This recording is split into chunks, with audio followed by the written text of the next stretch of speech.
నమస్కారం అండి. మన దేశంలో మామూలుగా మాట్లాడలేని చిలకలు అలాగే తిండి లేని చిలకలు ఉన్నాయి మనకి. కాకపోతే ఒకళ్ళని చూసి ఒకళ్ళు ఏమంటారంటే, నువ్వు మాట్లాడగలవు కానీ నీకు తిండి లేదు, నీకు తిండి ఉంది కానీ నువ్వు మాట్లాడలేవు. ఇలా నడుస్తూ ఉంది. దీని మీద ఒక 100 జోకులైనా అంతకంటే ఎక్కువ జోకులే ఉండుంటాయి. అయితే ఇవాళ జోకులు వేసుకొని మాట్లాడుకునే పరిస్థితి నుంచి దాటి ఇవాళ మనం ఒక చీకట్లోకి ప్రయాణం అయిపోతున్నామేమో అనే ఒక ఉద్దేశం అయితే ఖచ్చితంగా కలుగుతుంది. అసలు సమాఖ్య స్ఫూర్తే లేదు ఇవాళ ఈ దేశంలో. కాకపోతే పాపం మన ప్రపంచ వేషగాడు ఇంకా చాలా చేద్దాం అనుకున్నాడు కానీ చేయలేని పరిస్థితికి వచ్చాడు. దీన్ని మనం బాగా ఉపయోగించుకోవాలి.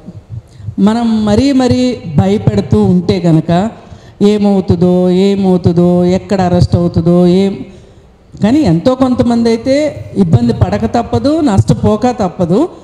కానీ ఇవాళ మట్టుకు మనం రోడ్డు మీదకి వస్తే మట్టుకు మోడీ పరిస్థితి అయితే బాగలేదు, వెనక్కి అయితే తగ్గుతాడు, నాకైతే నమ్మకం ఉంది. అంటే ఇవాళ వాడి కుర్చీ ఉంటుందో ఉండదో లేని పరిస్థితి ఉంది. నిన్న ఒక స్టేజ్ ప్రోగ్రాంలో చూస్తే అమిత్ షా, మోడీ వీళ్ళు వరుసగా కూర్చుని ఉన్నారు. జేపీ నడ్డా వాళ్ళు కూర్చొని ఉంటే నితీష్ రాయ్ వచ్చాడు. రాగానే అమిత్ షా అయితే లేవలేదు కానీ వాడికి కొంచెం మేకపోతు గాంభీర్యం ఎక్కువ కదా. మోడీ వెంటనే లేచి నుంచుని షేక్ హ్యాండ్ ఇచ్చాడు. నడ్డా కూడా లేవలేదు. అంటే దీని అర్థం మోడీ తన సీటు ఉంటుందా ఉండదా అనే ఒక భయంలో మట్టుకు మోడీ ఉన్నాడు. దీన్ని మనం క్యాష్ చేసుకోవాలి. ఎలా క్యాష్ చేసుకుంటామంటే ప్రతిరోజు వార్తల్లో ఉండాలి. మనం కాకపోతే ఇంకొకళ్ళు కాకపోతే ఇంకొకళ్ళు పొద్దున్న మధ్యాహ్నం సాయంత్రం వార్తల్లో ఉండాలి. ఇది ఎంత ఎక్కువ ఇప్పటి వరకు పత్రికల్లో రాలేదు అనుకున్నాం. ఇవాళ ఈ రౌండ్ టేబుల్ సమావేశం జరిగింది. రేపు పొద్దున పేపర్లో వస్తాయి, ఈరోజు సాయంకాలం న్యూస్లో వస్తుంది.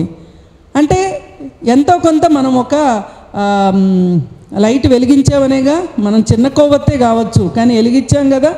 ఇలా దీని నుంచి ఇంకా కొన్ని కొవ్వొత్తులు రావాలి, వస్తాయి. మనం హోప్తోనే పనిచేయాలి. అందుకని దయచేసి ఎవ్వరూ అధైర్యపడద్దు. మనం ఈసారి మట్టుకు వేరే వాళ్ళు ఎవరో ప్రోగ్రాంలు ఇస్తే మనం ప్రోగ్రాంలో పాల్గొనేదానికంటే కూడా జాకే ప్రోగ్రాం పిలిపిస్తుంది, అందరూ వస్తారు. సిపిఐ వస్తుంది, సిపిఎం వస్తుంది, అందరూ వస్తారు. రాకుండా ఉంటారని మటుకు అనుకోవద్దు, వస్తారు.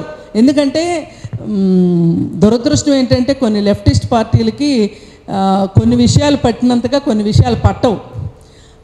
ఆ పట్టే వాళ్ళు ఇక్కడ కూర్చున్నారు, వీళ్ళు మాట్లాడడం మొదలెట్టారు, వాళ్ళు వినటం మొదలెడతారు, వాళ్ళు పని చేయడం మొదలెడతారు. అప్పుడు మనం కలిసి పనిచేస్తాం. ఈ రకంగా పనిచేస్తేనే రేపు ఫస్ట్ లోపు మనం ఎంత చేయగలిగితే అంత ఆగుతుంది. ఈ ధైర్యం అయితే నాకుంది. ఇవాళ ఉన్న రాజకీయ పరిస్థితిలో మనం ఒక రకంగా రాహుల్ గాంధీ కొంచెం ముందు చూపుతూ ఉన్నాడని అనుకోవాలి. న్యాయయాత్ర చేశాడు కదా. బహుశా ఈ చట్టాల గురించి ఒక ప్రస్తావన ఉండే ఉంటుంది. కాకపోతే ఈ ఎన్నికల హోరులో జోరులో అవన్నీ కొట్టుకుపోయాయి. ఇప్పుడు మట్టుకు కాస్త టీవీలకి పేపర్లకి కాస్త సమయం కూడా దొరుకుతుంది. ఇప్పుడు మనం నాయిస్ చేద్దాం. Thank you. అక్క చాలా ధైర్యం.